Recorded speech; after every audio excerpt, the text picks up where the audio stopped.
Hello everyone. आज हम class 9th की न्यू एनसीईआरटी का चैप्टर 1 सोशल साइंस पढ़ेंगे। तो चलिए शुरू करते हैं। तो सबसे पहले हम समझते हैं meaning of social science. Social science का मतलब होता क्या है। जो हमारा चैप्टर है सबसे पहले उसके नाम को समझना ज़रूरी है। और सोशल साइंस भी दो शब्दों से मिलकर बना है, सोशल और साइंस। तो ये जो पहला पैराग्राफ है इसमें आपको बताया गया है कि सोशल का मतलब क्या होता है। सोशल को हिंदी में बोलते हैं सामाजिक। Human being are social by nature. मतलब कि इंसान की जो प्रकृति होती है अंदर से ही वो एक सोशल प्राणी होता है, सामाजिक प्राणी होता है। वो हमेशा समाज में रहता है, समाज से अलग वो नहीं रह सकता। अपने जन्म लेने के साथ ही वो पहले किसी एक फैमिली का पार्ट बनता है और धीरे धीरे वो नेबर्स, क्लासमेट, फ्रेंड्स, कोवर्कर इनसे भी कनेक्ट होता है। लोग अपनी सेफ्टी, लाइवलीहुड, लर्निंग, वेलबींग के लिए एक दूसरे पर डिपेंडेंट रहते हैं, चाहे वो विलेजेस में रहते हो, चाहे वो टाउन्स में रहते हो या फिर सिटीज़ में रहते हो। और जो रिसोर्सेज होते हैं जो कि सबके लिए होते हैं वो उनको शेयर करना भी सीखता है, जैसे कि water, roads, schools, hospital, markets, parks, ये जो सारी चीज़ें होती हैं उसके बाद ये इनको शेयर भी करता है। चाहे वो नॉन फिजिकल चीज़ें ही क्यों ना हो, जैसे कि आइडियाज़, हमारे रीति रिवाज, भाषा, बिलीफ, रिस्पॉन्सिबिलिटीज़, इन सब चीज़ों को भी वो शेयर करते हैं। तो जब लोग ग्रुप में रहते हैं तो हर एक इंसान का एक्शन काफ़ी लोगों को अफेक्ट करता है। अगर वो कुछ अच्छे काम कर रहा है तो वो भी बाकी लोगों को अफेक्ट करेगा, और अगर वो कोई बुरे काम करता है तो वो भी बाकियों पे असर डालेगा। तो सोशल साइंस में हम यही पढ़ते हैं कि कैसे लोग एक दूसरे से कनेक्शन बनाते हैं। पहले वो इंसान किसी फैमिली का पार्ट बनेगा, धीरे धीरे वो नेबर्स का पार्ट बनता है, क्लासमेट्स उसको मिलते हैं, वो अपने दोस्तों से मिलता है, और ऐसे ही एक बड़े ग्रुप का वो पार्ट बनता जाता है। और जैसे ही वो इस तरह के ग्रुप्स का पार्ट बनता है उसके बाद वो चीज़ों को शेयर करना भी सीखता है।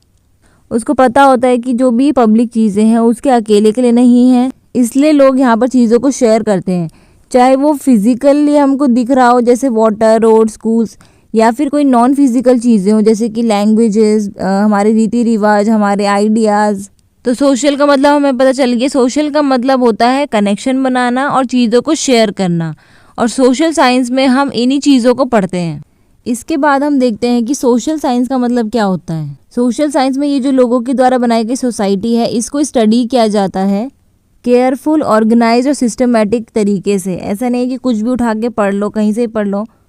तो जब हम सोशल साइंस को स्टडी करते हैं तो उसमें हम किसी एक इंसान के ओपिनियंस, उसके एजम्पशंस को मानकर नहीं चलते, क्योंकि सोशल साइंस एक सोसाइटी की स्टडी है। तो इसलिए हम सोसाइटी के सभी लोगों को लेकर चलते हैं, उनके क्या थॉट्स थे, ओपिनियंस थे, इसको मानते हैं, ना कि किसी एक इंसान के ओपिनियंस को। इसमें क्वेश्चंस पूछे जाते हैं, जो इन्फॉर्मेशन है उसको कलेक्ट किया जाता है, जो एविडेंसेस है उनको कंपेयर करते हैं, और उसके बाद ही कोई एक्सप्लेनेशन बनाई जाती है। तो सोशल साइंस को पढ़ने के बाद हमको क्या समझ में आता है कि जो लोग हैं वो किस तरीके से रहते थे, कैसे एक ग्रुप वो बनाते थे, किस तरीके से नियम बनाए गए, इंस्टीट्यूशंस को बनाया गया, और किस तरीके से टाइम के साथ हमारी सोसाइटीज़ भी चेंज होती हैं। सोशल साइंस में हम ये भी पढ़ते हैं कि क्या जो भी डिसीज़न लिया जाता है उससे किसको फ़ायदा होता है और किसको नुकसान होता है। क्या सोसाइटी सबके लिए फेयर है, सोसाइटी में सबको एक जैसा माना जाता है कि नहीं, वहाँ पे जस्टिस सिस्टम किस तरीके से वर्क करता है। तो ये सब चीज़ भी हम सोशल साइंस में पढ़ते हैं।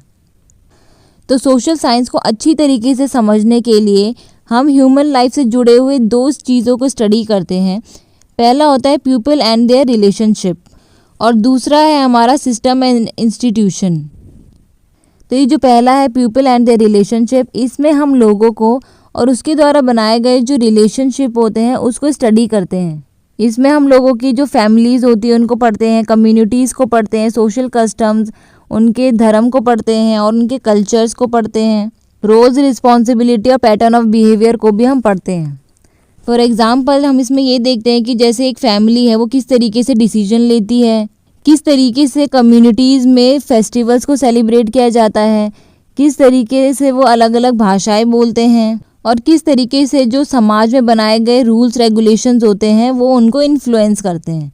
तो इसमें हम लोगों के और उसके जो रिलेशनशिप है उसके द्वारा बनाए गए जो आसपास के रिश्ते हैं उसको हम पढ़ते हैं, ठीक है। और जो दूसरा एस्पेक्ट होता है हमारा सिस्टम और इंस्टीट्यूशन, उसको पढ़ा जाता है। इसमें हम लोगों को नहीं पढ़ते बल्कि जो इंस्टीट्यूशन बनाए गए हैं लोगों के लिए उसको पढ़ा जाता है। जैसे कि इसमें हम गवर्नमेंट को पढ़ते हैं, law, court, school, police, market, banks, local bodies, इन सबको इसमें पढ़ा जाता है। और उसमें ये देखा जाता है कि जो लोग हैं वो किस तरीके से रिसोर्स को शेयर करते हैं, किस तरीके से पब्लिक सर्विस दी जाती है और किस तरीके से अधिकार और जो ड्यूटीज़ है वो लोगों तक पहुंचाई जाती है, उनकी प्रोटेक्शन लोगों को मिलती है कि नहीं। फॉर एग्जांपल हम ये देख सकते हैं कि इलेक्शन कैसे होते हैं, नियम कानून कैसे बनाए जाते हैं, किस तरीके से जो बजट है वो लोगों को अफेक्ट करता है और किस तरीके से जो ट्रेड्स और प्राइसेस होते हैं वो लोगों को अफेक्ट करते हैं और किस तरीके से ये लोगों के लिए वर्क करते हैं। आगे पढ़ते हैं। तो अभी तक हमने ये देखा कि सोशल साइंस में हम ये देखते हैं कि सोसाइटी में क्या होता है, लेकिन हम इसमें ये भी देखते हैं कि ऐसा क्यों होता है और इसके क्या इफ़ेक्ट रहते हैं। इसमें हम कॉजेज़ और कॉन्सिक्वेंसेस को भी देखते हैं, क्या कारण होता है, उसका क्या परिणाम निकलता है, ये भी हम इसमें देखते हैं। तो इसमें एक पैटर्न को नोटिस किया जाता है, पैटर्न को समझा जाता है, जैसे कि क्यों किसी रीजन में जल्दी डेवलपमेंट होती है, क्यों किसी रीजन में डेवलपमेंट नहीं हो पाती, क्यों किसी कम्युनिटीज़ के पास साफ पानी आता है और क्यों किसी के काम को ज़्यादा वैल्यू दिया जाता है। तो ये सब चीज़ें भी हम इसमें पढ़ते हैं। जैसे कि यहाँ पे दिखाया गया है कि क्यों कुछ बच्चों के लिए स्कूलिंग करना आसान होता है और क्यों कुछ बच्चे स्कूलिंग नहीं कर पाते हैं। तो यहाँ पर हम सोशल साइंस के अकॉर्डिंग क्या पढ़ेंगे कि क्या जो स्कूल्स हैं वो जो उनके गांव या फिर जहाँ भी वो रहते हैं उससे वो ज़्यादा दूर हैं, क्या लोगों के पास उतनी इनकम है कि जो वो स्कूल्स को अफोर्ड कर सकें, क्या किसी सोशल डिस्क्रिमिनेशन या सामाजिक भेदभाव की वजह से लोगों को अपॉर्चुनिटी नहीं मिल पाती एजुकेशन की, एम्प्लॉयमेंट की, तो क्या गवर्नमेंट लोगों को सपोर्ट करती है, इस तरीके की पॉलिसीज़ बनाती है जो लोगों के लिए हेल्पफुल हो।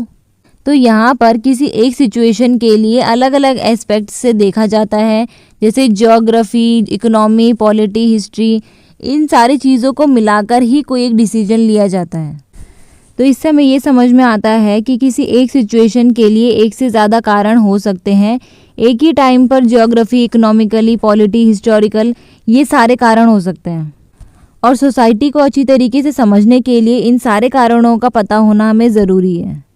तो जब हम सोशल साइंस पढ़ते हैं, किसी सोसाइटी को स्टडी करते हैं, तो हमको ये समझ में आता है कि कोई भी सोसाइटी अच्छी नहीं होती, उसमें कुछ ना कुछ कमियां ज़रूर रहती हैं। लेकिन अच्छी बात यह है कि कोई भी सोसाइटी फिक्स नहीं होती, ये हमेशा चेंज होती रहती है, इसको चेंज भी किया जा सकता है। सोसाइटी हमेशा ह्यूमन के द्वारा बनाई जाती है, उनके चॉइसेस से, उनके एक्शन से बनाई जाती है। लोग अपने लिए रूल्स बनाते हैं, इंस्टीट्यूशंस बनाते हैं, ट्रेडिशंस बनाते हैं और टाइम टू टाइम उसको इम्प्रूव भी करते हैं। तो जब हम लोग ये समझते हैं कि कोई सोसाइटी फिक्स नहीं है, हर सोसाइटी में कुछ कमियां हैं और उसमें हम क्या चेंजेस कर सकते हैं, क्या इम्प्रूवमेंट ला सकते हैं, तो यही चीज़ हमको एक रिस्पॉन्सिबल सिटीजन बनाती है, एक जिम्मेदार नागरिक बनते हैं। इससे हमें समझ में आता है कि सोसाइटी किस तरीके से वर्क करती है, सोसाइटी के बारे में हमें अवेयरनेस आती है और ये हमको हेल्प करता है कि हम डेली लाइफ में किस तरीके से एक अच्छा डिसीजन ले सकते हैं। तो यहाँ पर वही समझाया गया है जो अभी हमने ऊपर पढ़ा। सोशल साइंस में हम ह्यूमन सोसाइटी को पढ़ते हैं, लोगों के साथ जो रिलेशन होते हैं सोसाइटी में, इंस्टीट्यूशन और ऑर्गेनाइजेशन के बीच में, इनको पढ़ा जाता है। और इसको हम पढ़ते कहाँ से, इसके पढ़ने का सोर्स क्या होता है, हिस्ट्री, ज्योग्राफी, पॉलिटिकल साइंस और इकोनॉमिक्स, यहाँ से हम इसको पढ़ते हैं। इनको हम अलग अलग नहीं पढ़ते बल्कि एक साथ ही इसको समझते हैं। तो अगर हम देखें कि सोशल साइंस के हार्ट में क्या है, मतलब उसके कोर में क्या है, हम इसमें मेनली क्या पढ़ते हैं, इसमें हम दुनिया के बारे में समझते हैं, जो ह्यूमन सोसाइटी होती है उसके बारे में पढ़ते हैं और उसमें एक एम्पैथेटिक और रिस्पॉन्सिबल सिटीजन के रूप में भाग लेते हैं। एम्पैथेटिक का मतलब होता है कि जब आप किसी की प्रॉब्लम को अपनी प्रॉब्लम समझते हो, आपको लगता है कि वो इंडिविजुअल मैं ही हूँ, तो उसको हम एज अ एम्पैथेटिक कहते हैं, जब आप दूसरे की फीलिंग समझने लगते हो। ऐसे ही हम एक रिस्पॉन्सिबल सिटीजन के तौर पर उसमें पार्टिसिपेट करते हैं। तो यहाँ तक थी हमारी आज की वीडियो। इसके आगे का चैप्टर हम अपने नेक्स्ट पार्ट में कवर करेंगे। मिलते हैं अपनी नेक्स्ट वीडियो में। Till then take care and subscribe to my channel. Thank you.